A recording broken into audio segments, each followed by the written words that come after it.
Welcome back to Game TV. I'm joining by my friend, four-time Olympian Mr. Umvela, Gustavo Umvela. Welcome, my friend, to the show. It's always good to be here and a pleasure to be able to spend time with you and your incredible audience. Absolutely. Thank you so much, man. It's always a pleasure to have you on the show. Today, it's a very important subject matter that we're going to be talking about. We're going to be talking about Mali. Mali. I think there's a lot going on in that part of the world. At one point, I'll be playing our and a 3D reporter, Mr. Mbomo Marshall, to give us a little perspective on that part of the world. But as I know you, you're always on the top of the news. You probably already have something in your mind. What's up with Mali? What's going on there? Well, first of all, my heart, my mind, and my prayers go out to the people of Mali and to the government of Mali. The last image that I have when I think of Mali, and I have a lot of friends there, is when I saw the former president scaling the fence as if he was at a soccer game trying to get in and not have to pay. That image kind of stuck in my mind is that regardless of all the levers of power that people have the privilege of having at their disposal, they can use it for good or for less than good. In this case, people got tired, as they are in other parts of Central West Africa. In other parts, they got tired of dictators enriching themselves, plundering the national treasury, and depriving everyone, Malik, of the basic human rights that we all want: freedom, democracy, the ability to live your life. And I support those entities, those instrumentalities in Mali that want good governance, stability, and shame on the other heads of state who are targeting this person who is trying to turn the new page on the African continent with an African form of democracy. Well said. That is a beautiful, well put in introduction to this issue. A little bit complicated, especially for us that live in the West that are not on the ground. And any news that we have or we read about it or we hear people talking about it. But either way, I think it's about time. It's about time that Africa and the Africans stand up for themselves.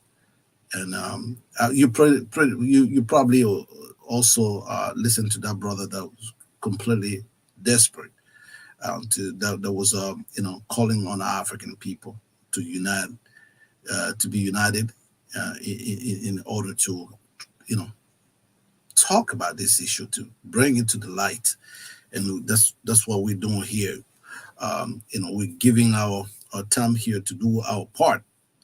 So when you listen to that brother on the audio, both of us don't really know the name of that brother. Come on social media, come on WhatsApp.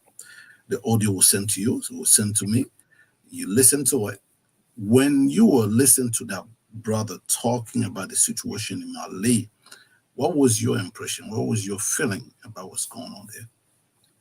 Well, first of all, whomever that person is, please try to reach out to me at presidentinvella@yahoo.com. Not the fakesters, but the person who spoke from the heart. Please reach me because I want to let you know that we are brothers, not in arms, but in the struggle. It'd been a long day, as most of my days were, and I got home about 10:30, and I was going to go to bed. At that point, the day had been 20 hours long. I listened to that gentleman's message, and he stirred in me a sense of, when you work out and you have the endorphins, he did something to my spirit. He raised some spiritual endorphins to where after I listened to his message, I went ahead and I delivered a message to people. The French in Africa are a disgrace. The French have usurped the African continent. They've raped the continent. I don't care if you have a GQ looking president. Devils come in all shapes and sizes. And so my feeling is French, have a laissez-faire attitude. Let Africans handle their own affairs. There's no need for you to take $500 billion.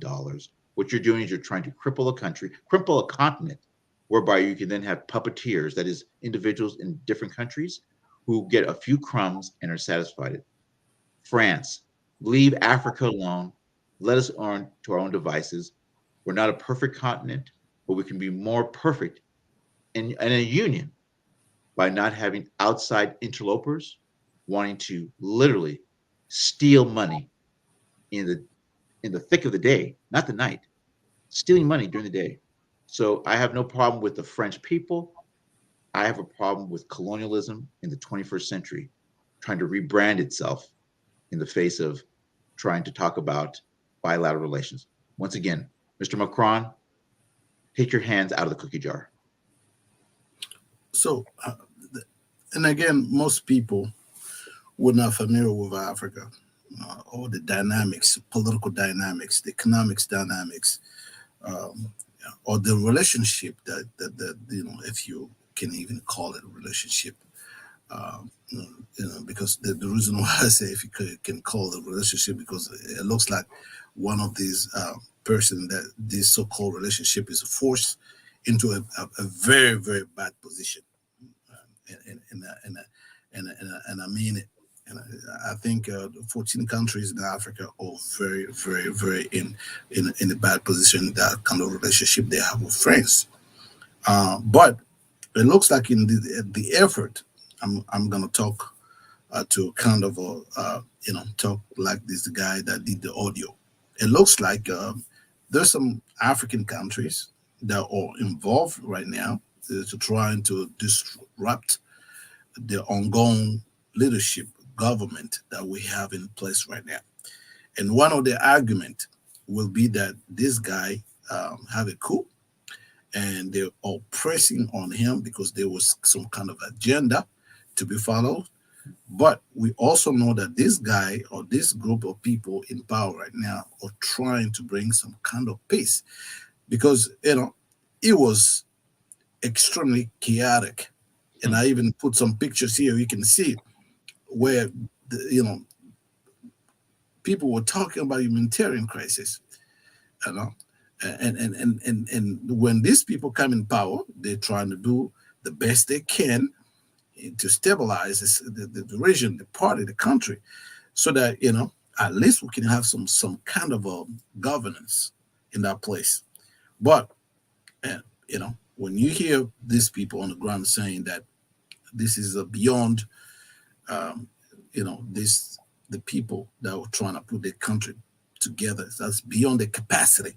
Hmm. Now there's foreign entity step in, trying to influence.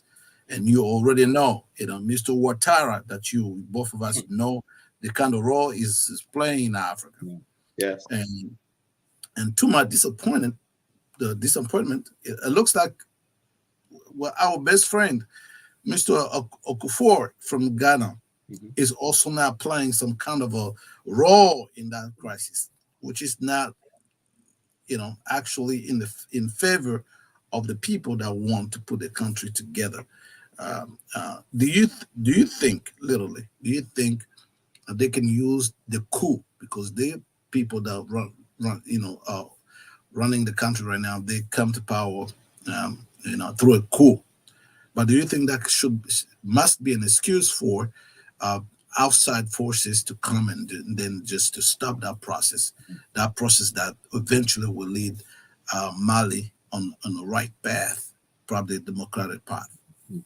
Well, I like to posit it from a perspective of, would you prefer the known quantity of a efficient dictatorship, which kills, maims, rapes, does all sorts of things?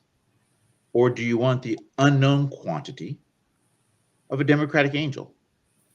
There are some who have said that multinational corporations like the predictability of dictators. They know that if you do X, Y, and Z, this person could do X, Y, and Z.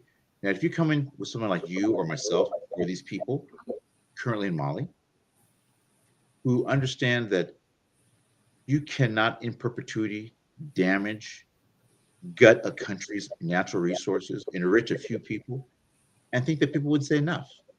And so, although I'm not fond of taking force in order to obtain power, I'm equally not fond of people's lives being forcibly mangled, people not being able to understand that democracy is here to stay in Africa. And for all of these so-called statesmen, Mr. Okaforo, Mr. Obasanjo, it's amazing how these guys, who are probably billionaires, can now afford to be statesmen. There's nothing that Mr. Obasanjo can say that's of any interest to me. Nothing that Mr. Okafor can say that is, and all these quote unquote strongmen who've come in through the military. These are guys who, for whatever reason, have a central position of power. You do need, and they're Africans. I can understand having them as checker pieces, not chess, checker pieces. But I think it's up to this clash that you see. You see what we're part of that clash, Malik, of those Yeah. who are educated diaspora, who understand democracy, freedom, and realize it's not a perfect fit in Africa, but it's damn sure better than the brutal dictatorship and kleptocracy that is a metastasized cancer on nearly most of the African continent. So you and I Mhm. will come in, hopefully, with a certain kind of chemotherapy, Mhm. extract that cancer, throw it into the Gulf of Guinea, and see what we can do to make sure that there are no remnants. That's my goal. With surgeon-like precision, go into Equatorial Guinea, remove the cancer, and see how bad it is. And I ask the support of Gabon, Cameroon. I ask the support of the United Nations, the United States of America, the European Union, and yes, the African Union, which we know is at the beck and call of the Chinese. Absolutely. Listen, that cancer that you're talking about actually needs a serious chemotherapy from us. I Yes. think the time is now to, start and put together some serious way to remove that cancer from Africa. Corruption, bad government, all kind of diseases that come with this lack of clarity from those so-called leaders. And we need Uh, yeah, democratic surgeons with precision to come in like yeah, drones and say, enough, you guys go. And we're not even going to give them money. In the past, what happens, Malik, is you kick these guys out and you give them a golden parachute. They've wasted all the money. Why reward bad behavior? I say get rid of all the rot and let us clean up and debris all the other stuff. So I'm not in favor of getting these guys out of office and give them money. That's enough. Time is up. Let us rebuild what you left, and we'll be just fine. Just stay the hell out of Equatorial Guinea, stay the hell out of Gabon and Cameroon, and more importantly, external actors, stay the hell out of and stop destabilizing these but, countries. but I think we at one point we have to be clear though. We still want to work with them if they want to Oh, of play. course. They want to play fair game because what we're saying right now is that the time that you've been eating on the table and messing the table, the throwing this food away is over. Now Yep. you're gonna come. You're gonna. We will invite you on a respectful or respectability. You will come on the table. You don't own the table. You will come to sit down. You will give you a chair. You Yep. can be a participant, but you no longer have to be the owner of our table. And we'll make sure the Listen, table is circular, right? Because you don't want to have the yeah, long table where the person, no, it's no, a circular absolutely. table where everyone can see, everyone's of equal weight and equal measure. All these We power trip, all these psychological games, those are stale. Africa's on the rise, and the United States of America and other countries better realize Africa's on the rise. It's a and there's conflagration. You can't stop it. You you cannot can stop it. stop it. That's the point where we have to insist on. This is not something you can just stop it. It's on the way. The revolution is gonna come, and this is not the kind of revolution that we need to kill people, whatever stuff. Is people getting the clarity, giving the knowledge necessary to stand up for themselves. Listen, I wanted to play some kind of clips Hmm? so that we can listen a little bit of a background behind the crisis in Has Mali. been the scene of perpetual conflict and displacement for nearly 8 years. In January 2012, tensions in the marginalized north came to a head when rebels took over almost a third of the country. Frustrated over the government's failure to quash the rebellion, soldiers in the capital city of Bamako overthrew the president. As a mix of rebels and terrorist groups moved south toward the capital, France intervened and was subsequently joined by African Union forces. Shortly thereafter, the UN Multidimensional Integrated Stabilization Mission in Mali, MINUSMA, was launched. Together, these interventions have restored some semblance of peace and government control, but the country's northern and central regions remain trapped in cycles of violence. In 2015, months of difficult negotiations between the Malian government and coalitions of armed groups culminated in the Agreement of Peace and Reconciliation. The accord offered hope for investment in the north, the decentralization of authority and service provision, and improved governance, but much of its promise remains. So, I know there's still some more to listen and to dissect. Um, you know, it seems to me that the the rest of the world, the external forces, are not really happy about the fact that the leadership in place is trying to take control of the country, because for me it's like, we went from a crisis, humanitarian crisis, to people that came in power and trying to make this ugly situation a better one. So what seems to be the problem? I think the narrative of Africa being the dark continent and all the ominous overtones that come with dark, the jungles, when you see articulate, well spoken, focused governance and governments, it doesn't fit the narrative of people who want to make it appear as if the entire continent is just one, to use the words of the former president, shithole. Africans are a unique, loving, intelligent, responsible, resourceful people in general and in specifics. And anyone who tries to counter the narrative is going to be looked upon as enemy. Can you imagine that? You're looked upon as being a bad person because you want to have freedom, democracy, thriving economies, people who can work. You're looked upon as being a bad person. What dark forces want that? But that plays in the narrative. Keep the people confused, keep them off balance, let people think, oh my gosh, when we talk about Africa, all those jungles, guys. No, no. These are guys who go to Oxford, who've gone to Stanford, who've gone to Cambridge, and who've gone to universities in South Africa and other parts. You don't need to get these Ivy League degrees.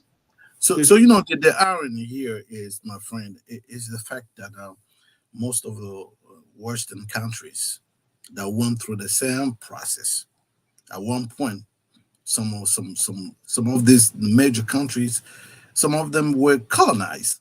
Yeah, let's take the example of the United States of America. The United States of America was colonized, and we know how the British were treated them here in the United States. Mm-hmm. But it came a point where they have to just fight back. Do you think when you see the situation, do you also suspect Africans starting to fight back against these forces, external forces?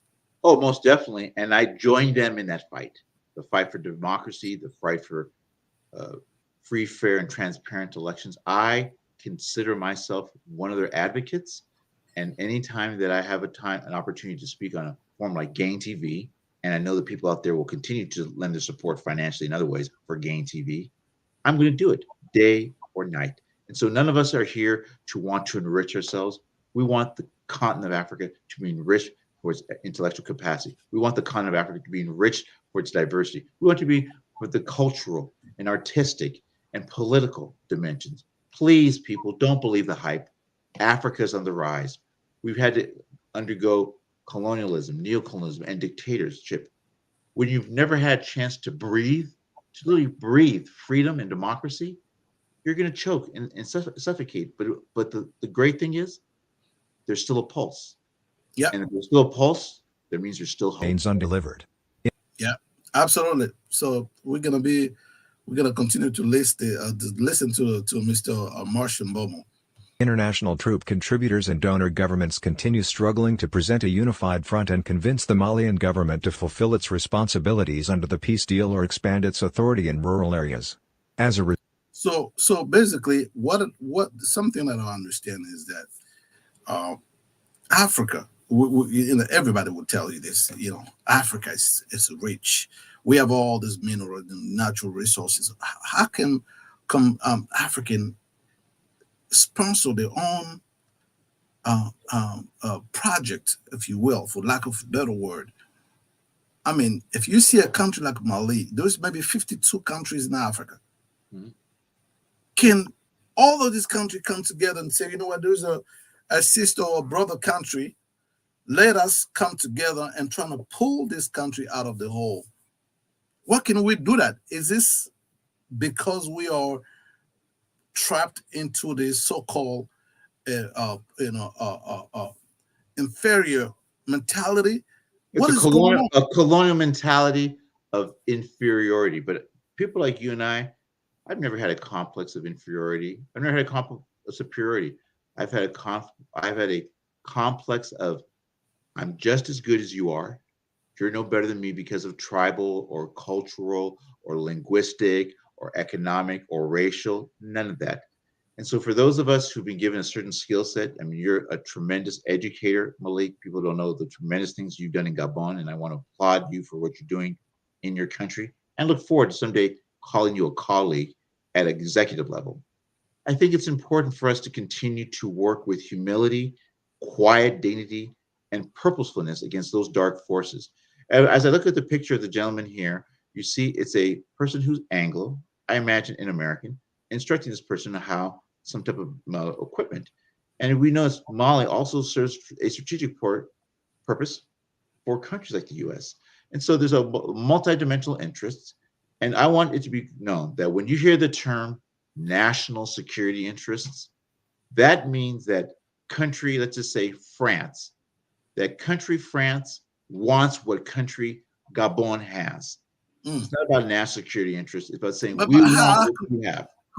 how come and this is how come another country national security interest can be opposing another country on maybe obstructing anything that you possibly can imagine? This is one of the most unbelievable reality. When you hear in the United States, when somebody say the national interest, we know what that means. Yeah, it's code But for when you have our oil, you have, and I get it. But more importantly, this is the balancing act, Malik, and it's a great question that you ask. How do you balance the human interest of freedom, democracy, the ability to live openly without fear against the national security interest, the pecuniary, the financial interest of oil, diamonds, bauxite, timber? They can coexist, but usually what happens is that people say, the other stuff of human rights, human dignity, free, fair elections, women's rights, that's not important. We want the money. So that's what it comes down to. It comes down to the money. You'll get these entities. I'm going to tell you something. Do you know that, and most people don't know this, do you know that the oil companies, in their heyday, when they were so monopolistic and taking on the world, that they said, you know what, we need to create an entity that can somehow counter us. People don't realize that Greenpeace was created by the oil companies. They realized that they've become so big. Somewhere, someone in some camp said, you know, guys, we're going to need something so we don't come across as so Tyrannosaurus Rex. They created Greenpeace, the people you see on the boats and putting the signs way back when. And so we need our version of Greenpeace, but we need a piece of the pie, a piece of democracy, freedom, right, justice, absolutely. and we're tired of democracy. Matter of fact, dictatorships, they do not settle well on our palate. So you know what? One of the uh, reason why I almost uh, found myself in a situation in a place where I do not understand. Why is that one place you can have oil and people prosper, benefits from that oil, natural resources? And you go to Saudi Arabia, not a perfect political situation when it comes to human rights. You go to places like Dubai, not Kuwait, Kuwait. Kuwait. Equatorial Guinea is referred to as the Kuwait of Yeah. Africa at one time. So my thing is, if you take a country like let's see, maybe Kuwait. Singapore. Okay, Kuwait, but let's talk about a little bit. Let's talk a little bit about Dubai, for example. In 1960, Dubai, literally, and a country like Gabon were actually on the same development level economically. Mhm. The only difference between those two places is that Dubai only have a desert Hmm. with no water there, nothing. These people literally, all they knew was just sand. Yeah. Okay, so we are in the 1960. You look at this country called Gabon, it's almost ridiculous when it comes to the blessing Hmm. in minerals, And the natural resources. basin, the Congo Basin, and all that area that The the Congo, Ogowe River, all that. can you imagine that Congo, Gabon, and Cameroon and Equatorial Guinea alone Hmm. can feed the entire continent of Africa It when it can. comes to natural resources and the potential they have to move forward the continent. I'm just talking about the natural resources part of the equation. Now, Four countries, four four countries countries. can feed though. I want people to realize that. That's like saying Oregon, Washington, California, and Idaho that they could somehow feed the rest of the world. Think about that, and think about the Yes, forces that don't want that to happen, Malik. and Let's and push the world.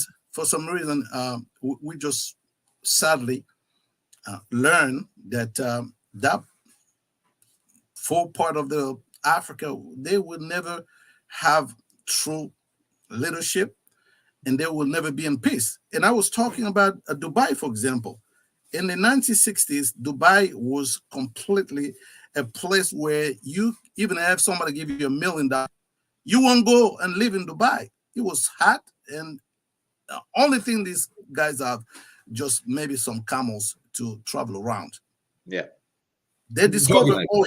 Yeah, yeah. Discovered oil, right? Gabon discover oil. Today, as I'm speaking to you, if you go to Dubai, Hmm. in 50 years, it's a miracle to see that country, come from nowhere to a place where everybody now wants to go. And you see these At the expos. same There's a time, big Dubai Expo that's been going on right now, right? The Dubai Expo. You people from all over the world, all over Africa. You're right, but that's when you have a country that's committed yeah, to excellence, as opposed to uh, those who are the, committed to the vision, mediocrity. but there's nothing. The first thing you have to understand is the vision. It's one man that have a vision to say, you know what, I'm gonna get money for myself, but more importantly, I'm gonna use these natural resources to make this place the envy of the world. Now, at the same time, I told you in 1960 we are on the same level. The only thing that they have all it was just disadvantages of natural situation. In Gabon, we have water. Like water in Gabon, there's no way you can go without seeing water, but people can even drink clean water. Hmm. Yeah. That's number one. You see forest. Hmm. And within that forest, you have everything you can possibly, like God even, I mean, if there is somebody, Garden of so Eden. It's the Garden of Eden.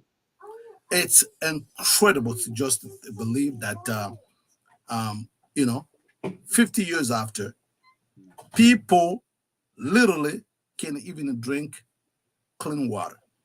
Hmm. And you've been in Libreville. You see Of water, course. the ocean, rivers. Now I'm not even talking about manganese, gold, and the diamond, and then the timber, and you name it. It's unbelievable. Now, guess what? Guess how they do. Once you open your mouth, and then people trying to intimidate you. You cannot. You should not be. You should not ever talk about it. Just if you want a position, we will give it to you. But Hmm.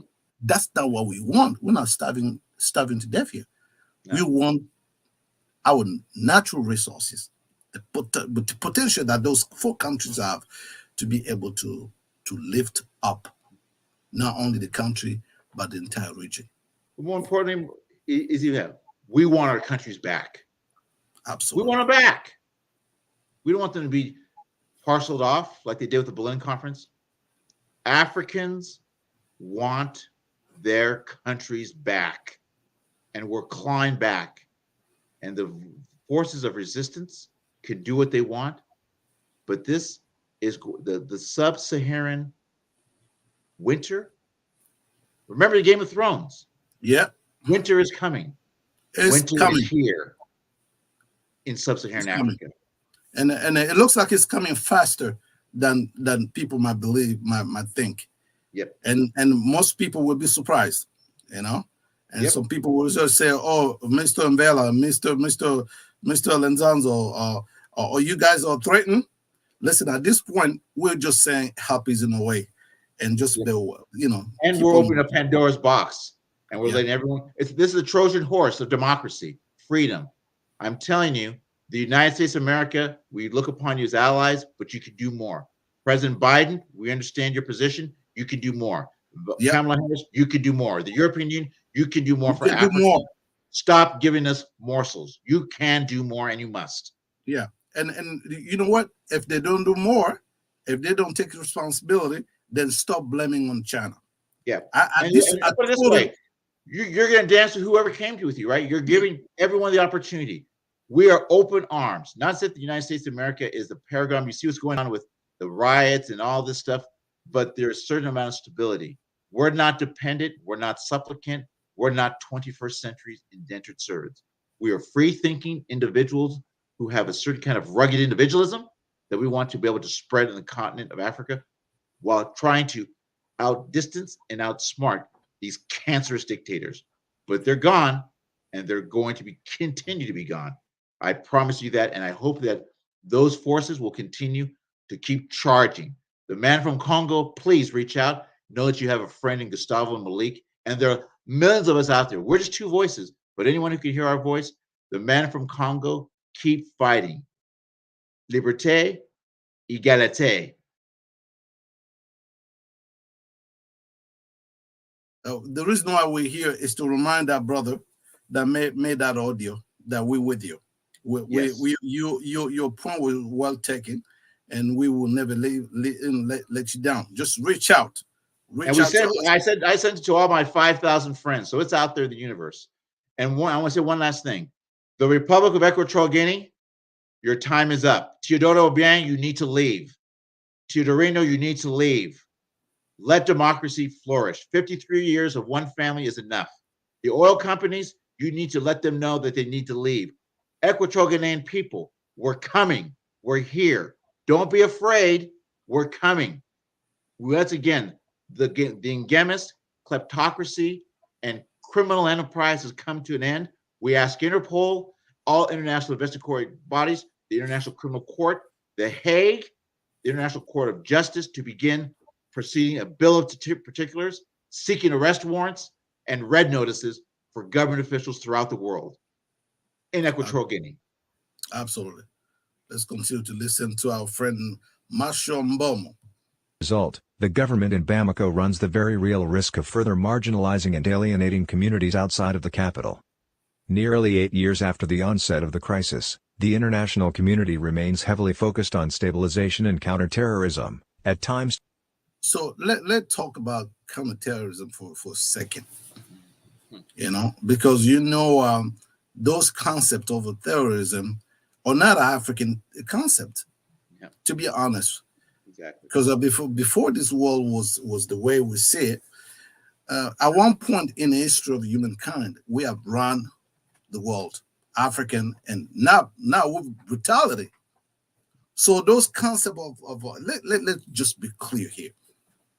There's a lot of brothers and sisters on the continent that believe that the element of terrorism is actually an outside element that came to Africa. And some of these forces have been using that particular excuse to maintain their presence in our continent. What do you Yes. think? I think it's very true. I think that terrorism was imported into Africa.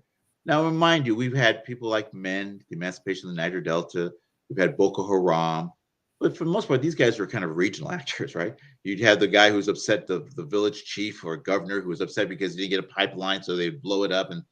But these guys became so sophisticated that they could repair these pipelines. But when you're talking about No, ISIS, right. Al Shabaab, all of these alphabet entities, you realize that there are people who are also funding these people. On the one hand, they might be criticizing them, But on the other hand, they're giving them weaponry. I look at the case of Israel. Israel has supported and given plenty of munitions to a lot of African countries. They're the first ones to cry about, oh, we're victims, we're out here in the middle, we're the only stable democracy, but you're feeding munitions to dictators. So, as someone who has a Carlos Walker, a German Jew grandfather, who's my mother's father, you can't cry anti-Semitism. Israel, stop funding African dictators and stop exporting munitions because you're going to fall upon deaf ears when you talk about the only democracy surrounded by terrorists. You're supporting terrorism in Africa. In Africa. And it got to stop. It has to stop. Yeah, it has to stop. Let's continue to listen to this reporter, our favorite reporter, Mr. Marshall Mbomo. He's doing it today. I know you like him, don't you? Oh, I love him. Oh, Marshall Mbomo, what you have to say, man? To the detriment of the worsening humanitarian situation. As insurgent violence in the north rages on, anti-government elements have spread south into central Mali, where they have exacerbated intercommunal tensions and dissatisfaction with the Malian government, dividing communities and breeding violence. As this trend continues, the number of Malians displaced by violence continues to climb. As of October 2019, 199,385 Malians were internally displaced, compared to 38,000 only 2 years ago. On their part, I know Marshall Mbomo is just trying to do his job. Yes. But when you listen to this article, you know there's some propaganda in there. To be honest, yes. To be honest, we're trying to portray this government, these people in power. We're trying to portray them as people who are incompetent, not capable of putting together the country together. But we don't know that the support that they were supposed to receive to kind of stand up as a strong country, that support didn't come. So what we have is a setup that we have. And now what they're gonna do is to use that excuse to now go after these people and to keep that region. Because don't forget, Mali might be seen from outside as a poor country. This is a very strategic and rich country. Yes. And if nothing else, too, let's look at this from a political strategist position. If Mali didn't pose a threat to the status quo of dictatorships and unstable government, people would be ignoring it. The fact that they have people coming after it, other African leaders like the Ghanaian leader, all these buffoons, the fact that you have Africans on African crime shows the fact that this guy is doing his best in Mali. This gentleman is doing his best, and it's raised the ire of other people who are using these other African dictators or wannabe leaders as pawns. We realize that Ghana doesn't really want to interfere with the internal affairs of a country, but it's people outside the France of the world. And I'm not being anti-France. My mother's from Gabon. I have relatives that live in Marseille and Paris and Grenoble. But the reality is, Africa is on the rise like a phoenix, and I encourage all of my African brothers on the continent continue to fight, continue to push. You just mentioned Ghana trying to interfere in this in this situation, this crisis, and I know all of them. One of the argument right now is that this guy came through a coup, but let's not forget about the history of Ghana. Yeah. The men who actually, created this path to a strong democracy in Ghana, Mr. Rawlings, he came in power through a coup. Let's not forget this. Okay. And it's also important to remember, my father, as you know, went to Lincoln University in the 1950s around the time of Kwame Nkrumah, the first president of Ghana. Right. And so all of the 50s and 60s, those African leaders and the ones who had such aspirations to altruism of realizing that we have so much action potential, political potential. Our generation of your father, my father, others' fathers and mothers when they realized that the playbook got switched up on them and that the dictators were actually worse than their colonial people, that must have done something to the psychology. So, once again, help is on the way. We know you suffered, our continent has suffered for so long, but good always triumphs over evil. It may take a Yeah, little bit longer, but yeah, please believe that as someone who comes from 4 generations of Presbyterian ministers, know the truth, and the truth shall we'll set set you free. you free. Absolutely, my friend. Humanitarian organizations struggle to effectively provide for the 3.2 million Malians in need of assistance this year alone. Aid efforts are hindered by underfunding and the complex security environment. However, opportunities exist at the local level to broker access to communities in need.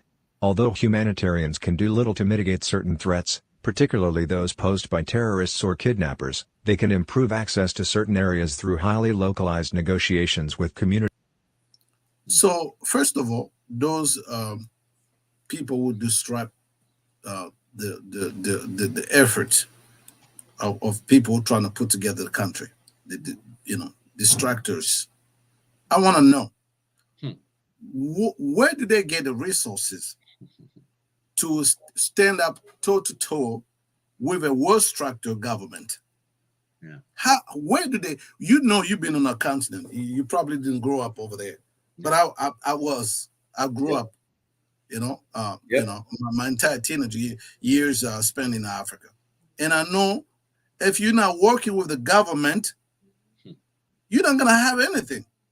And if you're against the government, you're gonna have to have some kind of allies, external allies, to help you out conduct an operation like make it hard for people in the government. So my question is, who is feeding these guys with guns and money and everything they need to maintain these people? Actually, right now in Mali, to maintain them in a very weak position. Well, I have to admit that during the winter months, my crystal ball is a bit cloudy and foggy, but I'm trying to be clear eyed in my perspective in that when I think of the former ambassador to the African Union here in the United States, who with great acuity, perceptionist, fact based commentary, talked with great vigor and great eloquence about actors such as France. This is an anti France campaign. This is a pro fact campaign. Yeah. And what happened with her is she's eventually marginalized. So you and I, Malik, will never be marginalized. Whether we rise to the highest heights of office in our respective countries or continue doing this from the bunkers of wherever, always speak truth to power. And that's why you and I are twins. So the people who are funding these people are people who want destabilization. Remember, bad news sells, Malik. Who wants to? How often do you read a New York Times that says, "Oh, the situation in Somalia is great. The people are thriving, and they're bad news sells. They're terrorist networks, terrorist cells." Always know that when you read the newspaper, you don't go there with the intention of reading good news. That's why there's a former Supreme Court justice, I can't remember his name, who said that every day he starts when he reads the newspaper by going to the sports section, because at least with sports, there's a certain kind of neutrality before he moves on to the other side. And so I'm tired of It's unfortunate. I'm tired of African continents being looked upon as being political sport. Yeah. This situation is very serious. And these dictators realize that they're on Yeah. the heels. All you African dictators, you should go to bed every night wondering whether or not you're going to wake up incarcerated. Every single one of you. Yeah. Know that. And Africa has to stop being the battlefield of any outside forces. Yeah, we should be the battlefield of ideas. Power brokers. Similarly, security actors like MINUSMA struggle to gain and maintain the trust of communities. Their use of quick impact projects, CUPs, to build community support has blurred the lines between the international stabilization presence and humanitarian actors. UN peacekeepers and humanitarians must strengthen civil-military coordination as part of a wider effort. So let's talk a little bit about UN. and its effort on the continent of Africa. You ain't been in the Congo for a century now, Yes.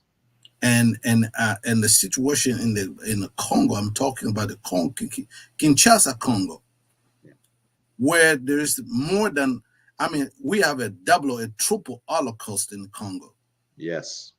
I'm not talking one Holocaust. We are talking about double, triple, and soon to be quadruple Holocaust of Congolese. But yet, African lives matter, by the way, just to let you know. yeah, yeah, African lives matter as well. But as yeah, you're talking the quadruple Holocaust, genocide. Holocaust, genocide going in that part of the world. So I'm appalled to hear that UN is trying to do something in Mali. I understand we want some humanitarian issues occurred. It's important to call on the UN and all peacekeepers and all blah blah blah. It's good, but what about the Congo? Why is And you that know, with all this money that the UN has? exactly. Why is that we there's some impunity going on in the Congo? And you have to admit, I have a bit of a soft spot for the United Nations. As you know, my father served as Equatorial Guinea's ambassador to the UN, and also simultaneously, my father, which I found out recently, was also Equatorial Guinea's ambassador to Washington D.C. He had those twin posts for 15 months, which says something that about him and what the potential that our continent had, our country had. But the UN, as you know, sometimes is a governing body. They try to do their best, but and the blue caps come in, the blue hats. I hope that various entities within the UN will partner with the African Union and other forces. We all know, Malik, that if people really wanted crises to come to an end, they could do it. It's that, I mean, war is a messy thing, and you can't kill an ideology. You can't kill your way to freedom, but you can at least uplift the potential of a people. And so I want all of you Africans to rise up, stand up, be counted, know that you matter. You matter to me. You matter to Malik. You matter to your other brothers and sisters. You matter to people here in the United States of America. Do not allow others to define you. Our continent is a precious, precious jewel. It's been plundered, but we're turning around. We're turning the page. We're pivoting on the axis. And so I ask you, I plead with you, don't give up hope, Africans. We're coming back. And for those of us who've been forced to live in other countries outside of us, shame on those dictators who do it. And we're going to return the favor. We want you to go live in exile and see what it's like. We're not looking for any harm. We just want equal access to countries that we've been deprived. We're good people. We're hard workers. We're not vindictive, but we're not going to back down. Tropical No, gangsterism is alive and well in 21st century Africa. man, listen, we can say better than that. For to more clearly delineate and communicate their roles and responsibilities to the communities in which they operate. These efforts are essential if humanitarians are to build the acceptance and maintain the neutrality required to access populations in crisis. There is no purely military solution to the crisis in Mali. In addition, though international You hear that? I heard it. I heard it and I'm listening. I heard that. Go ahead, though, my brother. What do you think about that comment? I want to I'm put the so glad. roving I'm reporter. What does Malik think about our friend, I'm the roving reporter? I'm so glad you turned that question back to me, bro. Because it is our tradition. We're African people on that. We are peaceful people. And the Malian, I happen to have some friend from Mali in the Gabon and from Senegalese friend. These are very peaceful people. But once you see that picture behind, Yep. once you see some kind of stranger element coming to give a weapon on both sides and telling you that, you know what, that is supposed to be because you mentioned some countries that I'm not going to mention again. Right. But these people, the outside forces, usually finance both sides of the equation. Yes. Yeah. That's why it is difficult. It's not a military because on both sides of the equation, people all receive some kind of finance, military equipment, and support. So that's why I believe whoever wrote this article thinking we are stupid to understand, to read between the lines, listen, that time is over. It We is. actually understand what's going on. And you know what? Africa will rise again. And equally important, African profiteering from war and misery has to come to an end. We need to chop it off its knee. We know that we can only do so much, but we continue to talk and reproduce, reproducers, do so from an altruistic perspective, knowing that life's only constant is change. We can't remain constant. It's got to change. It's not always going to be like this. How much change we'll see in our lifetime? I'll be Yeah, 54 on January 26th. Hopefully, I might live another 30 or 40 years. I hope that in this lifetime, my daughters, my granddaughters, my great granddaughters will be able to say, you know what? Malik and Gustavo tried their best, and we have it documented. absolutely. National humanitarian aid must be strengthened. Mali's citizens also require a government willing and able to meet the needs of its people. The state must address the grievances. But now it seems to me that those who wrote the article are trying to saying that the Malian people deserve a government that work for the people. But where were you since Yeah. the 60s when this country have independence? It's always been a theater for bad government, Yeah. and partially because external forces continue to support dictators. The reason why these people are in power right now, because they're trying to get rid of this bad government and stuff. So what they need, the least thing they need is some support. And now we have to be clear. I think we are here to kind of send a clear message to our brothers and sisters in the diaspora to say that the time is now to stand for ourselves, unity, to making sure that we send a clear message to our brothers and sisters in Mali that we heard you. We hear you. We know what's going on in the continent, and we will do everything to our power, to our, use all the power to our disposal to make sure that business as usual will never prosper on the continent anymore. And we'll end the way we started. I want to salute the young man who was brave to speak both in English and in French. I want to salute his parents and those who raised him. I know there are millions of men and women like that. I want to encourage the diaspora to stop the infighting and the bickering. You're replicating behavior which is happening in our respective countries. Become united forces. Don't worry about the tribal clan, who's this and that. Focus on the will of the people. There are voiceless people who are depending upon us to reach them and give them a rich bass voice. Let's stop taking away their vocal cords and let's stop giving them a clarion horn. Is at the root of the conflict and implement the terms of the peace agreement in a timely and transparent fashion. All right. Thank you, Martian Bomo. I think that was a very clever way to put in perspective, this conversation on Mali. And the reason why we have to do this because if we don't, we will. Who's gonna do it? We are capable of bringing these issues to the light of all African people here in the diaspora, but also on the continent. Listen, my friend, whenever we come together, it's always a tendency to speak on a very important issue, but let not forget that there been some news, in our lives here. The great Sidney Poitier passed away. And we have to acknowledge that, great African American, that passed away. A trailblazer. This man was an amazing human being. I want you to maybe make a comment on that situation, the sad situation. Sidney Poitier, awesome actor. I remember seeing Lilies of the Fields in the 8th grade at Waldo Middle School. A great person. The world is a little bit dimmer because of the loss. He was also a great humanitarian. He fought in the civil rights movement, and I think He was the embodiment of to whom much is given, much is required.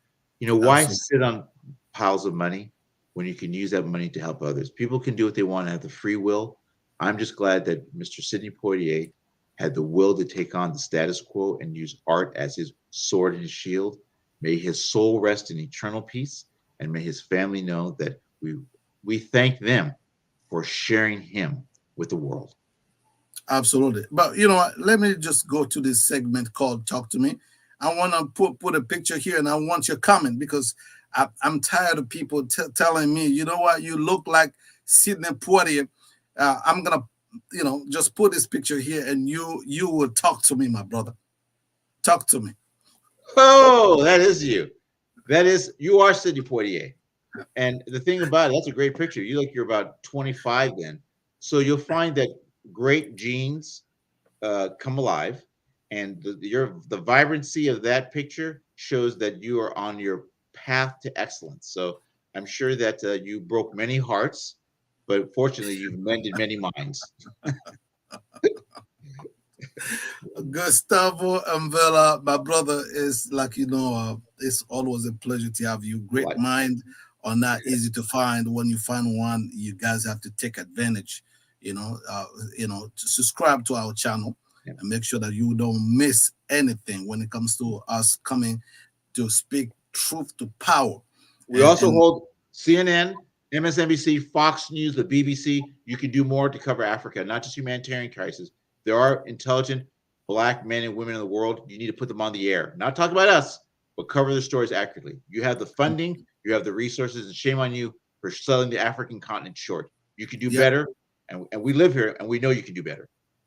they can do better. And if they don't, what happenens is that we will take over. We will Yeah, and make not only information. that, We will do it. you're right. we And also, we we want to. we do it ourselves because the time it's overdue now. Because when you see what's going on in the continent, it's always very short, and for the most part misrepresented. And So we need. we want. Go ahead. Before I forget, I want. We also know without the misrepresentation, which I'm glad that you've never done, you've always been straight. We need to represent the fact that Joe Biden is doing his best to make sure that African Americans do not lose the right to vote. Mr. Biden and the Biden administration, you have the support of Gain TV. Anything we can do to make sure that the Black votes are not suppressed by those people who want to cheat and steal because they know the demographic has changed. It's no different than fraudulent elections in Africa. That's not going to happen here in the United States of America, which has a 250-year history of democracy. Shame on you, people who are trying to steal the vote from Black people. The franchise of vote will never be robbed from Americans, Blacks. We went through periods of civil rights. People died. And rest assured, people will die in order to defend that right. Absolutely. Listen, like always, help Is is on the on. way. It's arrived. Absolutely, it's right there. Thank you, And by my the way, friend. Christmas is over, but we just want to make sure that we always have a joyous spirit. But thank you all. Thank you, Malik, for your Don't you don't have to excuse yourself, man. Keep the spirit, and you can Yep. take it off whenever you can. I know your wife is she's an awesome young woman. Tell her I say hello. Yep. I can't wait for me to come back and drink some apple cider with you. So my friend, We'll look forward to it, my friend. Prosperity and abundance, I hope, will be your closest friend. We'll see you soon on the shores of Malabo. yeah, man. Listen, thank you guys for watching. Looking forward to see you tomorrow on this platform. That was Talk to Me with Malik And Gustavo Vala. and